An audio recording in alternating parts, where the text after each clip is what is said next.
Hello, my dear student. Welcome you here in this lecture number 51 for that topic haloalkanes and haloarenes. Now, we have been learning regarding the order of reactivity of SN1 and SN2 mechanism. Okay, तो एक बात जरूर ध्यान में रखो that order of reactivity for alkyl halide given for SN1 and SN2 is like this. Tertiary more reactive than secondary, more reactive than primary alkyl halide for SN1. Okay, or इसके reverse that primary more reactive than secondary, more reactive than tertiary for SN2. ये बिल्कुल ध्यान में रखो, उसके सिवा answer नहीं आएगा. और ये लर्न बाय हार्ट करो, उसका रीजन भी याद रखो. क्या रीजन मैंने बताया, पिछले लेक्चर में भी मैंने बताया. क्या लेक्चर है, क्या उसका रीजन है particularly. Here in tertiary alkyl halide in SN1 mechanism carbocation is intermediate and the stability of carbocation is maximum in the tertiary alkyl halide and minimum in the primary alkyl halide. The reason is because of that positive inductive effect of methyl groups, alkyl groups. Whereas in SN2 the things are different. The backside attack of nucleophile when possible most rapidly, which is possible in the primary because of the less steric hindrance, then primary will be more reactive for SN2. Steric hindrance का मतलब वहां पे अगर crowd ज्यादा हो गया, tertiary में क्या हो जाता है, क्राउड ज्यादा हो जाता है, CH3 थ्राइस, बीच में C और उधर भी आ रहा है, so back side attack will be difficult. Okay, primary methyl bromide बहुत इजी होता है. So do watch earlier videos, your ideas will be more even get clear. Okay, तो ये बात अल्टीमेटली कंक्लूजन की ध्यान में रखनी है. अब क्वेश्चन क्या पूछा है देखो, predict the order of reactivity of 4 isomers of bromobutane for SN1 and SN2 दोनों के लिए. अब यहां पे पहली विकेट तो बहुत सारे स्टूडेंट्स की यहां जाती है that they are unable to write the 4 isomers of bromobutane. पर मेरे साथ पढ़ोगे तो आपको ये दिक्कत नहीं आएगी. अब 4 आइसोमर्स कौन से आते हैं, ब्रोमोब्यूटेन का फॉर्मूला आ जाता है C4H9Br. ओके, तो पहला एक आइसोमर मैं बता देता हूं आपको, CH3 CH2 CH2 CH2 Br. This is N-propyl bromide. This is primary. Okay, primary carbon को Br है. This is called N-butyl bromide. ये कौन सा वाला है, ये this is primary. This is primary alkyl halide.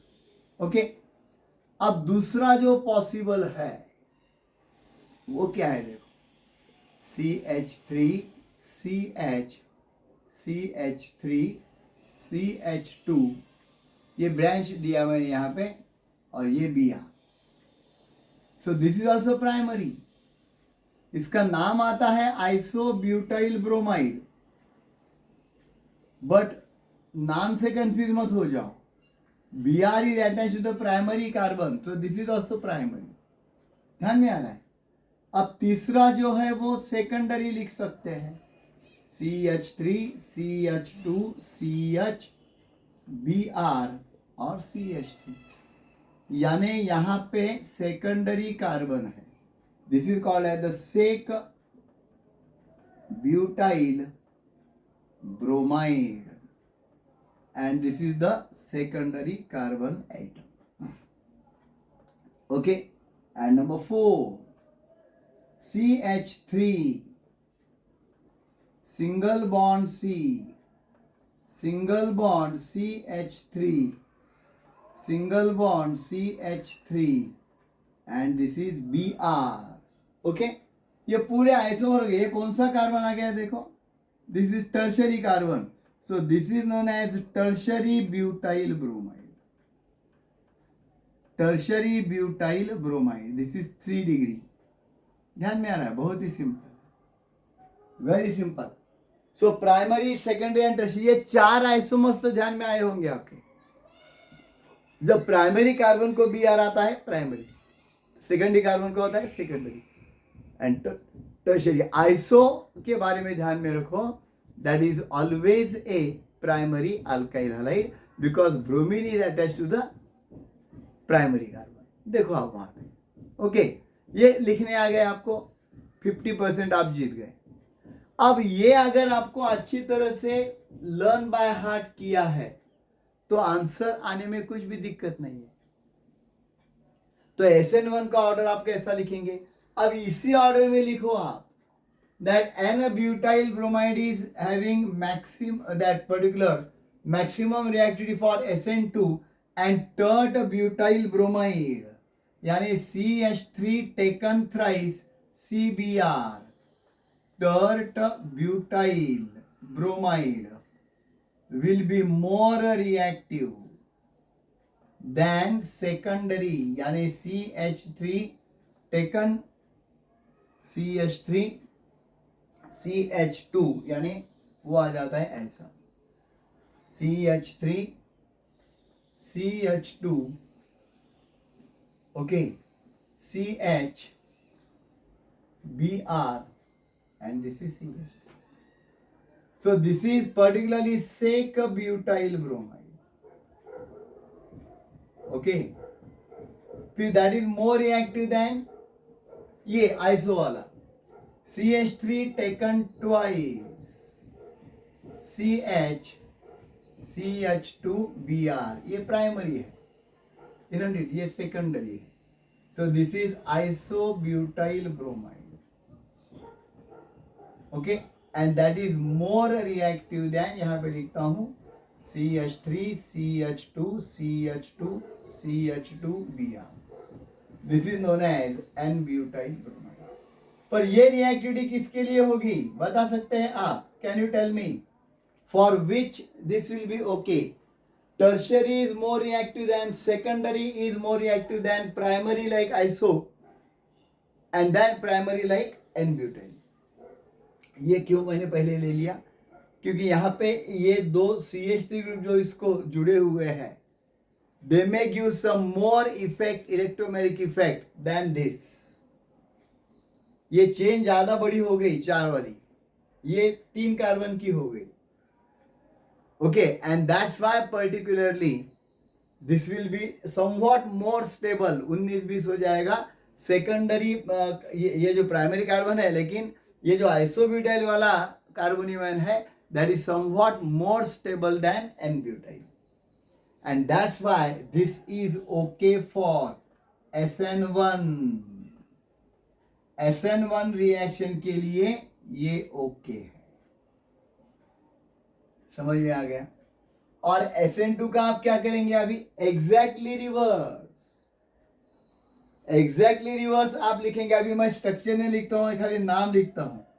N-butyl bromide will be more reactive than isobutyl bromide, okay, will be more reactive than sec butyl bromide, क्योंकि crowding बढ़ जा रहा है, and that is more reactive than tert butyl bromide.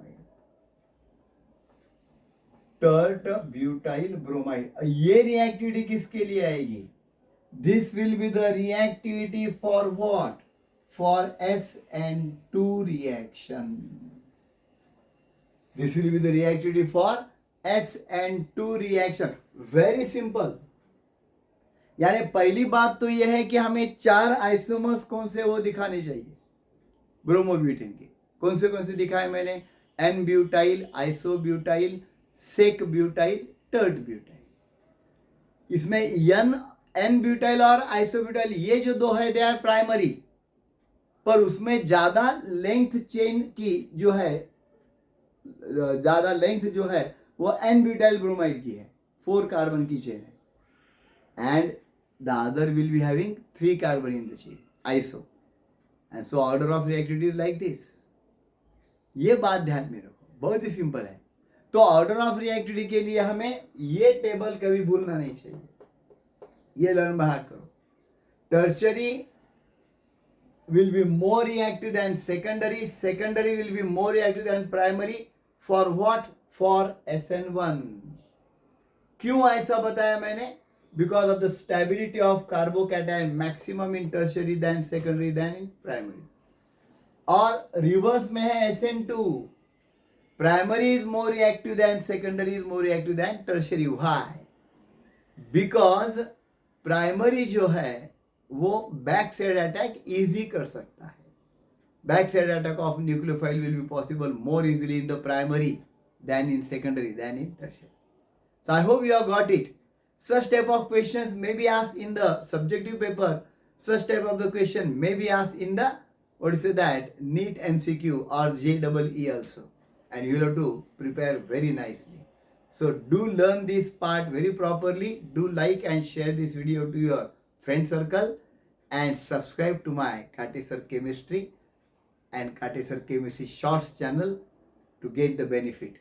Thanks a lot.